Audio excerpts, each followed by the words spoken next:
നമുക്കിന്ന് അതിശയപ്പത്തിരി ഉണ്ടാക്കിയാലോ? അതിന് വേണ്ടിയിട്ട് ബീഫ് ഒന്ന് വേവിച്ചെടുക്കണം. ബീഫിലോട്ടേക്ക് ഉപ്പ്, കുരുമുളക് പൊടി, വെളിച്ചെണ്ണ, കുറച്ച് വെള്ളം. ബീഫിന് പകരം ചിക്കൻ ആയാലും എടുത്താൽ മതി. എന്നാലും നല്ല ടേസ്റ്റാണ്. എന്നിട്ട് നമുക്കിത് നല്ലതുപോലെ ഒന്ന് വേവിച്ചെടുക്കണം. വെളിച്ചെണ്ണ ചേർത്തത് കൊണ്ട് നല്ല ഫ്രൈ ആക്കിയ ടേസ്റ്റ് വരും കേട്ടോ. വേറൊരു തട്ട് വെച്ചിട്ടുണ്ട്. അതിലോട്ടേക്ക് വെളിച്ചെണ്ണ ഒഴിച്ചിട്ടുണ്ട്. സവാള, പച്ചമുളക്, ഇഞ്ചി, കറിവേപ്പില, മല്ലിയില ഒക്കെ ചേർത്ത് നല്ലതുപോലെ വഴറ്റുക. നമ്മളുടെ മെയിനായിട്ടുള്ള ഇൻഗ്രീഡിയൻ്റായ ഉപ്പ് ചേർക്കാൻ വിട്ടുപോകരുത്. പിന്നെ മഞ്ഞൾപ്പൊടി, കുരുമുളക് പൊടി, ഗരം മസാല കൂടുതലാവണ്ട, കുറച്ച് ചേർത്താൽ മതി. എന്നിട്ട് നല്ലതുപോലെ ഒന്ന് വഴറ്റിയെടുക്കുക കേട്ടോ. പിന്നെ ഇതിലോട്ടേക്ക് മല്ലിയില ലാസ്റ്റ് ഘട്ടത്തിൽ എന്തായാലും മല്ലിയില ചേർക്കുമ്പം ഒരു പ്രത്യേക ടേസ്റ്റ് ആണല്ലോ. പിന്നെ നമുക്ക് ബാറ്റർ റെഡിയാക്കണം. അതിന് 1/4 കപ്പ് മൈദ ചേർത്ത് കൊടുക്കാം. 3 കപ്പ് വെള്ളം ഒഴിച്ച് കൊടുക്കാം. അപ്പം ബാറ്റർ നല്ല ലൂസായിരിക്കണം. അതുകൊണ്ടാണ് 3 കപ്പ് വെള്ളം ഒഴിച്ച് കൊടുത്തിട്ടുള്ളത്. അപ്പോൾ ഇവിടെ ബീഫ് റെഡി ആയിട്ടുണ്ട്. ഇനി ഇത് നമുക്ക് മിക്സിയിൽ അടിച്ചെടുക്കാം. പിന്നെ ബാറ്ററിലോട്ടേക്ക് ഉപ്പും മഞ്ഞൾപ്പൊടിയും ചേർക്കുകയാണ്. മഞ്ഞൾപ്പൊടി ഒരു കളറിന് വേണ്ടിയിട്ടാണ്, അല്ലാണ്ട് നിർബന്ധമൊന്നുമില്ല.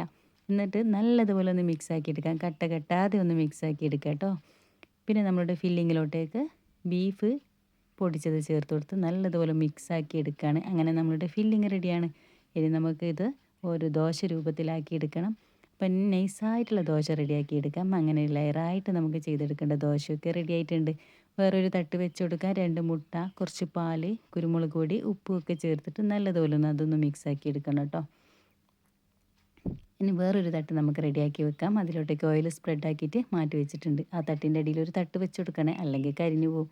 പിന്നെ ദോശ ലെയറായിട്ട് വെച്ച് കൊടുക്കാം. അതിൻ്റെ അകത്ത് ഫില്ലിങ് വെച്ച് കൊടുക്കാം. പിന്നെ ദോശ ലെയറായി വെച്ച് കൊടുക്കാം. അങ്ങനെ ലെയറായിട്ട് നമുക്ക് എത്രത്തോളം ചെയ്തെടുക്കണം അത്രത്തോളം ചെയ്തെടുക്കുക കേട്ടോ.